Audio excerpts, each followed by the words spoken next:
The signal was weak, broken, like someone crying through shattered glass. It came from the edge of a dying planet, a place no one remembered, a place not even the oldest map showed. The message slipped through dark space, bouncing off dead satellites and old war junk floating between stars. No one should have heard it, but someone did. On Earth, in a quiet room beneath the Global Defense Tower, a small machine beeped once, then again. A tired technician looked up, confused. He hadn't heard that sound in years. He checked the screen. The signal was old, so old that his system didn't even recognize the language. But it was still clear, short, desperate. Just 5 words. Please, don't send peacekeepers. Then, after static, 5 more.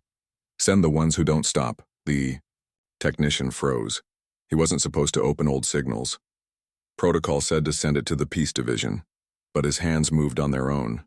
He clicked the old file, opened a backdoor line, and forwarded the message somewhere else. A place he was told never to contact. A red file, no name, just a warning. Do not wake the Black Blades. He sent the message anyway. Far away, deep beneath an abandoned base in the Arctic, a light turned on, then another, and another. Inside a black stone chamber covered in ice, 8 frozen pods began to hiss. Steam poured out. Lights blinked red. One by one, the pods opened. Figures stepped out, silent, armored, eyes cold. They didn't speak. They didn't ask why. They were already preparing. These were the Black Blades, Earth's darkest warriors, soldiers, created in secret for wars too ugly for the public to know. They had ended battles in hours that would have taken years. But they had done terrible things. After the Salt Wars, they were locked away, erased from the records, buried like dangerous weapons. But now, someone had called them. The leader of the Black Blades stood still in the freezing air. His name was Commander Ross, but even that was a code. His real name had been removed long ago. His face showed no emotion as he listened to the signal playing again through a small speaker. Please, don't send peacekeepers. Send the ones who don't stop. He looked at his team. No one spoke. No one needed to. They began to suit up. In the center of the Arctic base, the launch hangar roared to life. The ship, the Silent Oath, powered up. It hadn't flown in 10 years, but its systems came online like they'd never been turned off. Inside the ship, black walls glowed with red symbols. The blades moved fast, checking weapons, loading supplies. One of them, a younger fighter, named Jex, looked nervous. He whispered, "Do we even know where we're going?" Commander Ross replied without turning around. "To a place forgotten by maps, a place that dared to call monsters." Jex didn't ask more questions. Back at Earth's Global Council, a meeting had just started. The technician who sent the signal stood in front of the Peace Division. His hand shook. I didn't mean to," he stammered. It felt wrong. The voice, the fear. They didn't want peace. They wanted something else." One of the council leaders stood. Her voice was sharp. "Do you understand what you've done? The Black Blades are not diplomats. They are not even soldiers anymore. They are weapons." The technician nodded. "Maybe. That's what they need." As the Silent Oath left Earth's orbit, the stars stretched across the viewing windows. Inside, no one spoke. No one asked why they were chosen, because they knew one thing. If someone out there was scared enough to beg for monsters, then something worse was waiting for them. Cliffhanger. Just before the ship entered warp, the radio crackled. A child's voice came through, soft, shaking, alien. "Please hurry," she said. "They found us again. They're in the walls. I'm the last one left." And then, silence. Commander Ross leaned forward, eyes locked on the stars. "Set course," he ordered. "And bring every weapon we have." The ship Silent Oath flew through deep space like a black arrow. It made no sound, left no trail. Inside, the 8 Black Blades sat in silence. Their faces showed nothing. No fear, no excitement, only focus. Commander Ross stood near the central screen, staring at the signal map. The strange planet. Virex 91, appeared like a red scar on the screen. It was marked as dead with no known life. But now, it had screamed for help. A voice repeated in the background, "Please don't send peacekeepers. Send the ones who don't stop." Ross turned to his team. "We land in 13 minutes. Jex, the youngest of them, adjusted his armor. "What do we expect down there?" "Pain," one of the blades said simply. The planet was covered in black stone and broken mountains. No cities, no skies, just dark clouds and a red moon that never moved. As the ship landed, a thick fog spread across the surface. It clung to their boots like fingers. The air was heavy. "Wrong." Jex spoke softly. "Feels like the planet doesn't want us here." "It doesn't," said Ross, "which means we're in the right place." They stepped off the ship one by one. Their armor was quiet but deadly. Black steel, smooth and cold. They didn't wear colors or symbols. They didn't need to. They followed the source of the signal. It came from a nearby valley filled with broken stone and strange symbols carved into the cliffs. The writing was not human. Some of it glowed faintly. Suddenly a sound echoed. A scream. High. Sharp. Then, nothing. The blades ran toward it. They found a small cave entrance hidden by rocks. Inside was a tunnel, dark and deep. Fresh footprints led inside. Ross held up his hand. "Go quiet, stay close." The team entered the tunnel. It was cold inside. The air tasted like metal. The walls were rough but carved with strange lines, as if something had dug through with claws. Every few feet, they found signs of struggle. Burn marks, drops of purple, blood, a broken toy. Deeper in, they found the first body. It was alien, small, thin, eyes wide open, no wounds, no cuts, just frozen in fear. Jex bent down. He didn't fight. He just stopped. Another blade checked the area. Heartbeat stopped from shock. No poison, no weapons used. Then why was he dead? The tunnel split into two paths. Ross made a quick decision. 3 left, 3 right, I'll go straight. As they separated, the fog began to enter the tunnel behind them. Jex stayed with Ross. After 10 minutes of walking, the path grew wider. Strange machines stood in corners, rusted and dead. Wires hung like vines. The walls were pulsing now, slow, like breathing. Then another scream. Closer. The two ran forward and froze. In the middle of the room was a group of survivors, aliens, weak and shaking. Their clothes were torn, their eyes red. One saw the humans and screamed.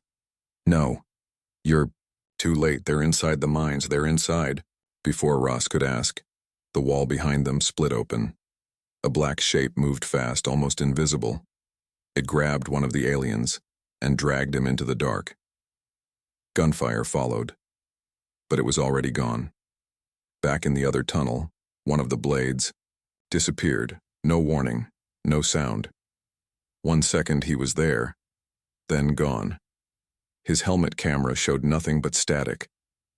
Then, for one brief second, a whisper, not in a language anyone understood, but it still made their blood run cold. Ross ordered, "Everyone back to the main room." The survivors were too scared to speak. Only one, a small alien girl, held out a hand to Ross. She looked into his eyes and whispered, "You heard my message, didn't you?" Ross nodded. "We're here now." She pointed to the floor. "They're below us, digging up something we buried long ago. We called for peace before. It didn't work."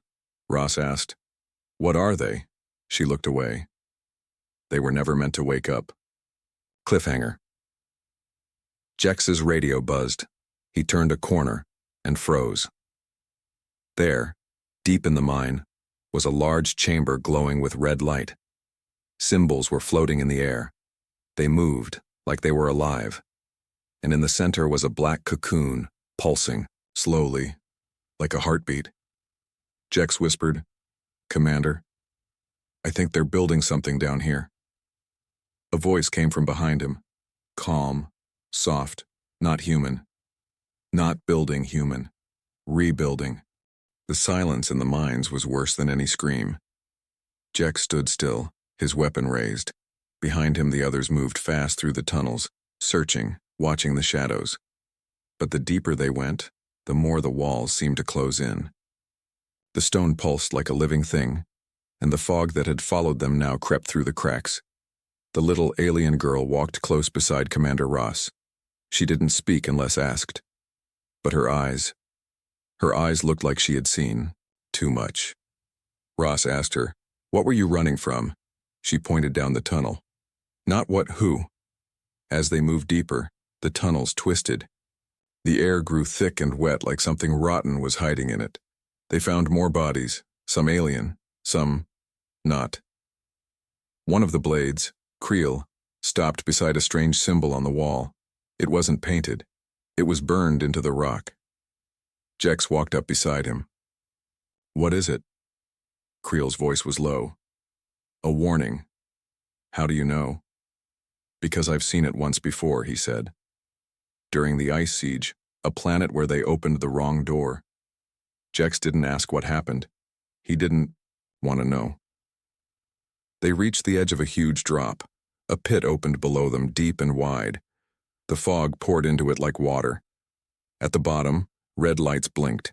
Strange machines twisted and turned like they were alive. Alien tech mixed with something else, something older. The girl pointed down. "That's where they woke them up. We told them not to dig. We begged them. But they came anyway." "Who came?" asked Ross. "The Traylons," she whispered. "Scientists from another system. They thought they found power down there. Instead, they found..."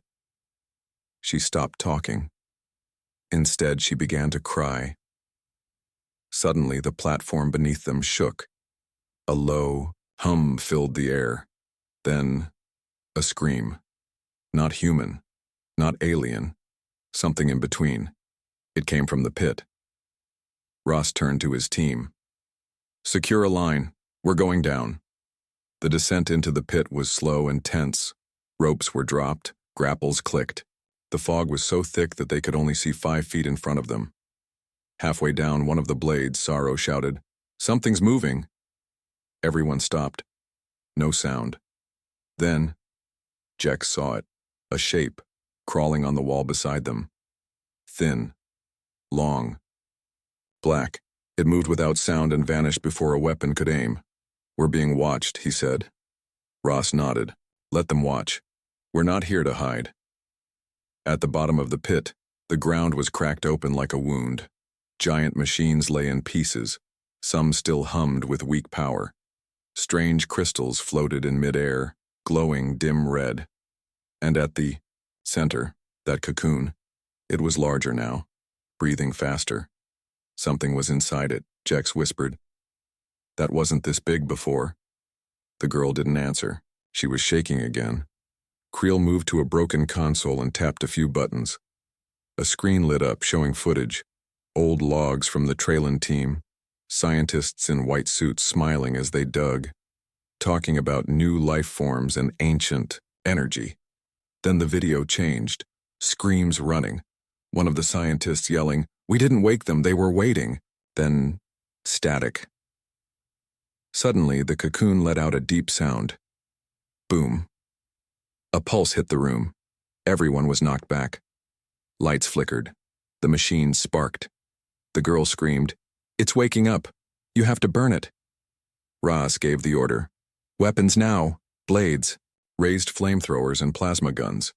They aimed at the cocoon, but before they could fire, the walls split open. Black creatures poured out. Thin, fast, their limbs like blades, their eyes, none at all. They didn't growl. They didn't roar. They just came. The fight exploded instantly. Jex fired first, taking down one creature, but 2 more leapt from the ceiling. Ross crushed one with his boots, slicing another in half. Sorrow went down under a wave of claws, screaming, as the creatures tore at his armor. "Weapons aren't enough," someone shouted. The cocoon cracked. A black liquid spilled out. And then, a shape stood up inside. It was taller than a man.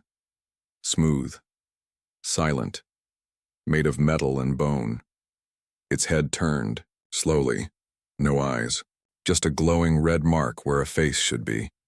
The girl whispered, "That's not one of them." Ross turned to her. "Then what is it?" She looked up with wide eyes. "That's what controls them." Cliffhanger. The creature opened its hand. Dum. Black fog thickened instantly. Everyone's visors went black. Ross shouted, "Everyone out now!" But Jex didn't move. He stared at the creature. Because it had just spoken to him. Not with words. With a voice. Inside his head. "You came too late, human. This planet was just the beginning." Smoke filled the pit. The black fog wrapped around the soldiers like it was alive. Their visors flickered. Communications cut out. One by one, the black blades began to lose each other. Jex stood frozen. Not because of fear, but because of the voice still inside his head. It wasn't yelling. It wasn't angry. It was calm, cold. "Why do you protect those who buried us?" Jex gritted his teeth and shouted into his comms. "Commander, it's speaking to me." No answer, just static. Elsewhere in the pit, Ross pulled the little alien girl behind a broken machine. Two of the creatures leapt over them, hunting blindly, in the smoke. Their claws scraped the stone. Their heads twitched. No eyes, no mouths. Just death. The girl whispered, "They're not alive like us. They're old, built from what was left after a war long before humans existed." Ross looked her in the eye. "Why send a signal to us? Why Earth?" She paused. "Because you're like them, but worse. We thought you might understand." On the far side of the chamber, two blades, Creel and Varna, fought back to back. Creel's flamethrower cleared a path, burning the fog away briefly. Varna covered him with pulse shots, each blast sending black creatures flying. But for everyone they killed, two more came. "This isn't a nest," Varna shouted. "It's a factory." Creel nodded grimly. And someone turned the power back on. Jex was still standing near the cocoon remains. The black figure stood in front of him.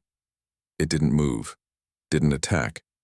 It only stared, if it could stare, with that glowing red mark in its head. Jex lifted his weapon. "Speak. Now." The voice answered again in his mind. "They trapped us, buried us in stone and silence. But now your kind walks the stars. Your signal screams across space. We followed the sound, and we are hungry." Jex opened fire. The bullets passed through the creature like it was smoke. No damage, no sound.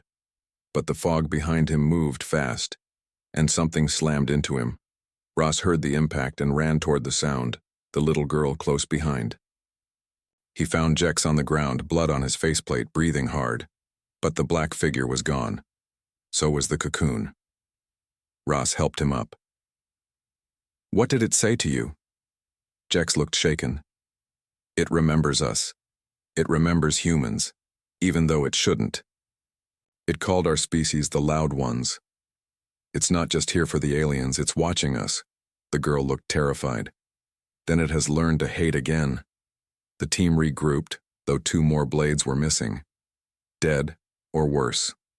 The survivors huddled in the corner, their eyes wide. They knew what was coming. "This planet wasn't a home," Ross said. "It was a cage, and now it's broken." Creel checked his gear. "We need to blow the whole place. Seal it again." Jex shook his head. "Not enough. They're not just waking up here. They said we were too late. This was only one." "One what?" Ross asked. Jex didn't answer, because the fog had moved again, and now the walls were changing. Strange lines lit up in the stone.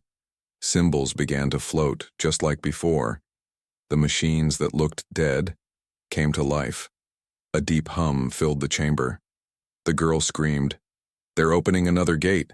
"What gate?" Ross asked, raising his rifle. She pointed at the glowing circle in the wall. "It's not a gate to another place," she said. "It's a gate to another time." Creel stepped back. What do you mean? They're not coming. From other planets, she whispered. They're coming from the past. Suddenly the floor cracked. A hole opened beneath the survivors. One alien fell in, gone in seconds. The others screamed. The blades pulled them back, but more holes opened. Black, voids with spinning symbols around them. Time fractures, Creel said. They're pulling us into their memory, into when they ruled. Ross looked up. The walls were shifting again, and this time they showed images. Tall cities, endless armies, burning skies, not from history, but from before history, and in every image. The black creatures marched forward, feeding, killing, erasing. Jex turned to Ross. We need to call the ship, now. Ross opened the comms. Finally, a signal got through. Silent Oath, this is Ross. Prepare emergency extraction. Marking coordinates now. A voice replied. Calm, but strange. You are not Ross. The commander froze. That was his ship, his crew. Who is this? The voice replied again. We have taken the Silent Oath. It will carry our signal to your world. Cliffhanger. The black blades looked up. Far above them, the fog lit up red. A shadow moved across the sky. Their own ship, now glowing, strange. Symbols burned into its hull, began to rise into the sky on its own. It was leaving. It was headed toward Earth. Ross whispered, They're not just waking up. They're spreading. The Silent Oath was rising, but no one was flying it. The human dropship, once a symbol of power, now looked like a ghost. Its engines glowed with strange red light. Symbols, alien and shifting, crawled along its hull like they were alive, on. The ground below the black blade stared in silence. Is that our ship? Creel whispered. Jex didn't answer. He knew the truth. It was their ship. But it wasn't theirs anymore. Inside the command center of the pit, Ross pulled the alien girl aside. You said they were coming from the past, he said. But how did they take our ship? The girl's eyes were wide with fear. They don't need to move through time. They can infect it. Your ship touched the signal. It heard their voice. That was enough. Jex joined them. They used the signal as a weapon, just like they did to this planet's people. Creel looked up again. And now it's flying toward Earth. The blades moved fast. They had only one plan left. Stop the ship before it leaves the atmosphere. The team sprinted back through the tunnels of the dead city, guiding what was left of the aliens. The fog was lifting now, drawn upward toward the sky like smoke being pulled into a vacuum. But the danger wasn't over. Strange things were happening in the walls. The machines around them, once silent, started humming. Symbols lit up under their feet as they ran. And then, the echoes began. Jex heard it first. Footsteps, but not theirs, behind them, above them, below them. The black creatures were moving, but they weren't chasing. They were watching, like shadows just waiting for something. Ross stopped at a fork in the tunnel. This way leads to the launch bay. We can use the alien jump craft to follow the ship. But the tech's fried, Creel said. They destroyed it, remember? The little girl stepped forward. No, they only made it look broken. They wanted to trap you here.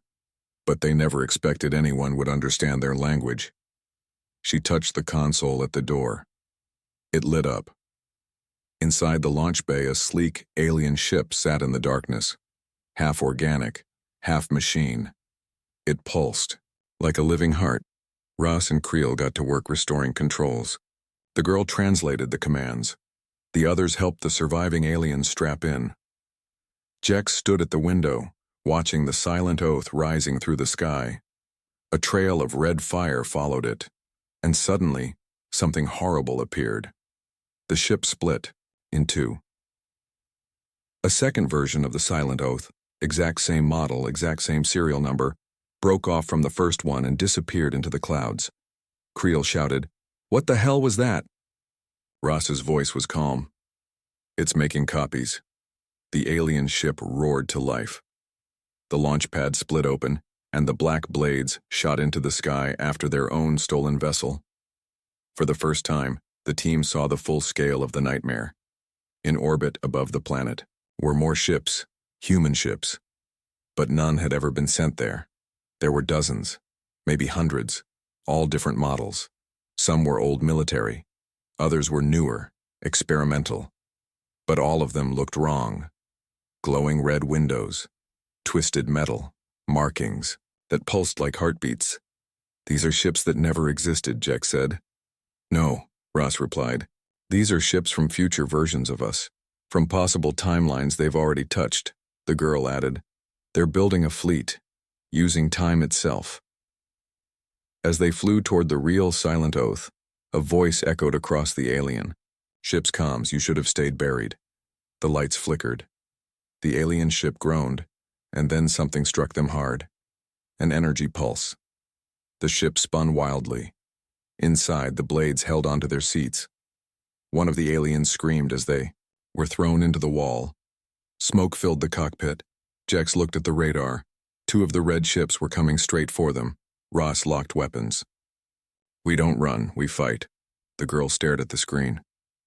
These things, they're not flying with tech, they're flying with memory. They remember how the ship flew, and repeat it. Jex loaded the main gun. Then let's give them something new to remember. The dogfight began in the upper atmosphere. The alien ship darted and weaved, barely dodging the corrupted vessels. Jex fired pulse cannons. One of the red ships exploded in a burst of dark ash, but another replaced it instantly. Creel growled, "We're outnumbered." "We always are," Ross said, gripping the controls. "That's why we're human." Suddenly their ship connected to the silent oath. They were close. So close. Then the hatch opened, and something walked out onto the silent oath's hull. It was humanoid, dressed in black. But its face was Jex, not a copy, not a clone. It was him, except older, colder, empty. He raised a hand. The alien girl gasped. "That's not a person anymore. That's a possessed future. That's what happens when they win." Jex stared in horror. He was staring at what he might become. Cliffhanger. The corrupted silent oath turned sharply toward deep space, its engines flaring up. And with it, the future of Earth could burn. Jex's double smiled, then whispered into the comms. The loud world is next. The sky split open, not just clouds or light, but time itself. The silent oath vanished into that crack in space, leaving behind a trail of red lightning, and Jex watched the corrupted version of himself disappear with it. He was staring at his future, a future that had already given up, and now Earth was the target. The alien ship shook violently as it followed the silent oath into the rift. The girl screamed, "Once we cross this line, we leave time as we know it."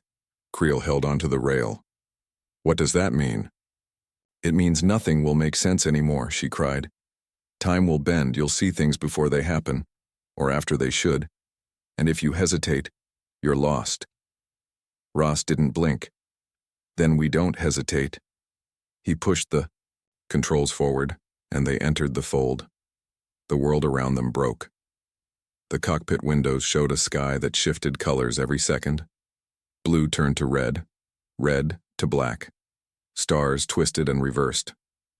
The ship's dashboard flickered, now showing years instead of altitude. "Look," Jex shouted. Outside, they saw versions of themselves, ghost images of the same battle. One ship exploded ahead of them, another just behind, each version slightly different. In one, Jex had been killed already. In another, Earth was burning. Creel whispered, "This place is a graveyard of our own possible futures." Then they saw it, the real silent oath, floating at the edge of the rift, not moving, not firing, just waiting. And standing on its hull was the twisted version of Jex. Still, smiling, Ross aimed the ship's forward cannon. "One good shot and we blow him out of the fold." "No," Jex said quietly. "He's not the threat anymore. He pointed deeper into the rift, where something huge was forming, a structure. No, a machine, made of broken pieces of timelines. Human. Tanks from lost wars, alien ships from dead races, all twisted into one massive weapon. The girl fell to her knees. They're building a time engine, one that can reach into any point in human history. Ross frowned. Why? Why Earth? Because humans are loud, she whispered. You fight, you burn, you scream, you survive. Your pain is like fire, and they want to control it. Or silence it forever. Suddenly alarms rang. 3 corrupted ships were closing in. Their shapes were wrong, like memories of machines, not real ones. They're trying to stop us from getting close, Creel said. Jex looked at the forward window. No, they're trying to distract us. That machine's about to go live. He strapped in. We go through them. The battle began in all directions, literally. Left became right, past became present. One moment, Ross fired a missile, and in the next second, that same missile exploded before it was launched. Creel screamed. This place doesn't follow any rules, Ross laughed. Then let's stop playing by them. He fired blind, trusting instinct, not aim. And somehow, it worked. 2 corrupted ships vanished in bursts of static. Only one was left, and it was heading straight for the alien girl. Jex didn't think. He jumped from his seat, grabbed a magnetic cable, and launched himself out of the ship into open space. Time slowed, or maybe it froze. He drifted through broken fragments of moments, his own voice echoing in reverse. He reached the girl's position just as the ship was about to strike. And then, time snapped back. The last corrupted ship hit something else. Another silent oath, an echo from a future that had never been. It exploded, and Jex floated in space, holding the girl tight. Alive. Inside the ship, Ross activated the final jump toward the core of the time machine. The machine glowed brighter now, pulling in pieces of Earth's past. New York in ruins, old war footage, lost colonies, forgotten soldiers. It was draining history. If we don't destroy it now, the girl said, they won't erase Earth. They'll rewrite it. Jex grabbed his weapon. Then we don't give them the chance. The ship charged toward the machine. It dodged time fragments like missiles. It flew through memories like smoke. And at the center was the core. A red sphere. Inside it, a single heartbeat. Human. It pulsed in rhythm. Jex gasped. That's someone alive. The girl nodded. It's what powers the machine. They caught a human soul during the first signal. It's suffering, and they're using it as fuel. Ross looked at the others. You ready? Creel smirked. Born ready. Jex aimed. Let's break time itself if we have to. Cliffhanger. The alien ship locked onto the time engine's core and fired. A single shot. Bright, pure, human. It tore through space, across timelines, and hit the heart, right before it could beat again. Then everything went white. White. That was all they saw. No sound, no sky, no ship. Just white. Jex opened his eyes, but he wasn't in the ship anymore. He wasn't floating in space. He was standing on dirt. Earth's dirt. Grass beneath his boots. Wind in his face. But everything felt wrong, because there were no stars above him, only mirrors. He turned and saw them, Ross, Creel, the alien girl, all standing in the same empty world, all silent. Then they heard it. A voice. Crying. It was small. Human. A boy? No, too deep. A man, crying like a child. They walked toward the sound and found a cage, suspended in midair, surrounded by flickering memories. Inside the cage was a man's shape, glowing red, screaming in silence. It's him, the girl whispered. The one they used. The soul inside the machine, Jex said quietly. The soul's eyes snapped open. They were pure white. No pupils, no color. But they stared straight at Jex, and they recognized him. Jex gasped, It's me." "What?" Creel asked, stepping back. The girl looked shocked. "They didn't just trap any human, they trapped you. From a different time, a different future." Ross cursed. "They've been using your suffering to power this whole weapon." The trapped soul pressed its hands against the cage wall. Memories flowed out like water. Jex saw war, loss, pain, 1,000 versions of himself, failing, again and again, and then choosing to serve the enemy. "They broke you once," the girl said, "then used you to break others." Jex stepped forward. "I'm not that version." The soul in the cage didn't speak. It just stared. Jex placed his hand on the glowing wall. "I'm here now, and I won't let them use me, not again." The world began to crack. Pieces of the false earth shattered like glass. The others grabbed onto each other as the white world fell apart. They were being pulled back, through time, through memory, through everything.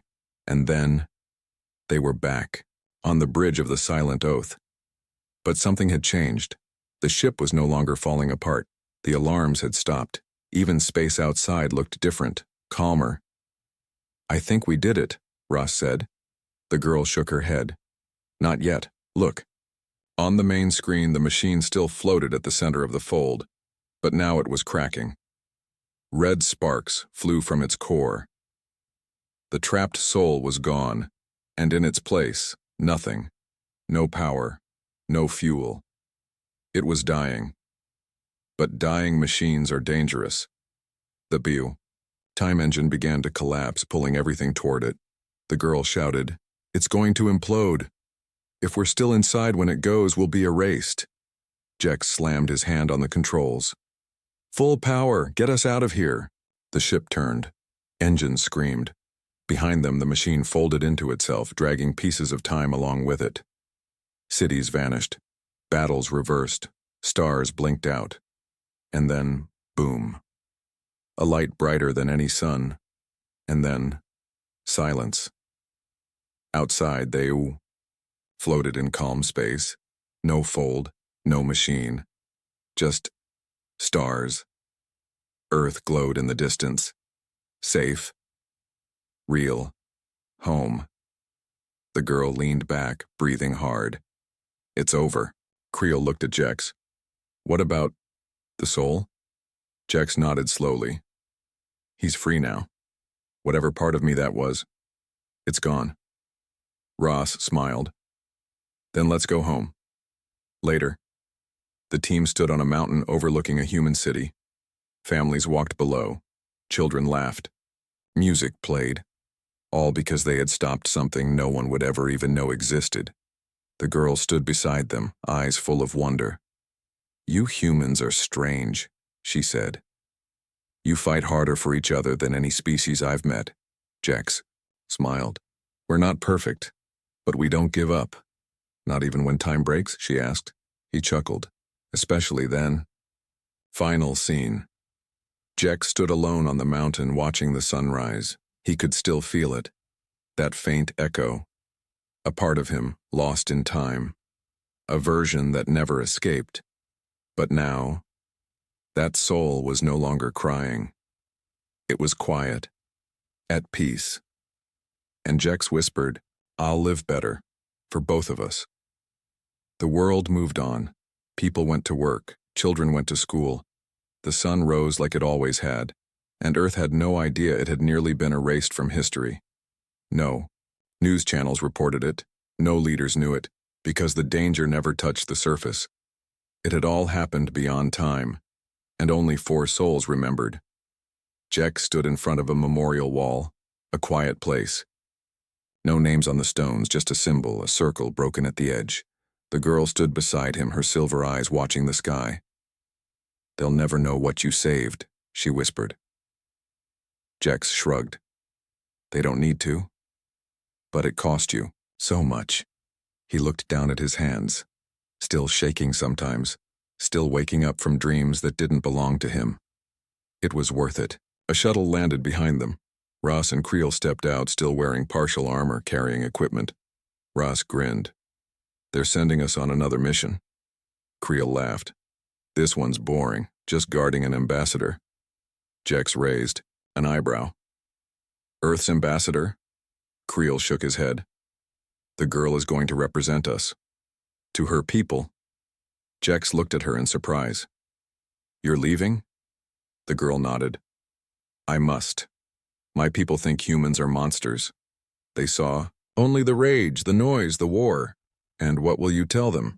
Jex asked. She smiled. That you burn like fire, but only because you refuse to freeze. Later that night, Jex sat alone outside the city. Above him, stars blinked like tiny scars. He pulled out a data chip, one he hadn't shared with anyone. Inside, it were fragments of the time engine, broken timelines, echoes, whispers of things that never happened but almost did. He knew it was dangerous, but he couldn't throw it away. Because one day, it might happen again. One day someone else might try to twist time, and Earth would need to be ready. Footsteps approached. Ross sat beside him, sipping a can of Old Earth soda. You still thinking about it? Jex nodded. I saw versions of me that destroyed worlds. I saw Earth fall, again and again. But none of that happened, Ross said. We stopped it. Jex looked at him. For now. Ross leaned back. Then we stay ready. We train, we fight. That's what we do.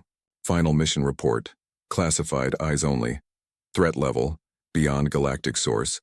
Artificial time engine powered by human soul response team. Silent oath outcome. Threat neutralized notes. Timeline fragments remain unstable. Agent. Jex shows signs of memory crossover. Civilian populations unaware of near erasure. Alien contact, friendly. One joins diplomatic mission. Recommendation. Activate Silent Watch protocol. Prepare for multi-temporal threats. 1 year later. On the edge of the galaxy, a deep space station picked up a signal. Old code. Broken English. Repeating one phrase. They are learning from. Your fire. The technician blinked. What does that mean? But by the time she turned to show her commander, the signal was gone, like a whisper from a war that never happened. Last scene. Jex walks through a crowd on Earth. Just another face. In the crowd. A child bumps into him and says, "Sorry, sir." He smiles. No harm done. He watches the child run off, laughing, free, alive. And as Jex walks away, a voice in his head echoes, "They'll never know what you did." But he doesn't turn back. Because heroes don't always wear medals. Sometimes, they just keep walking.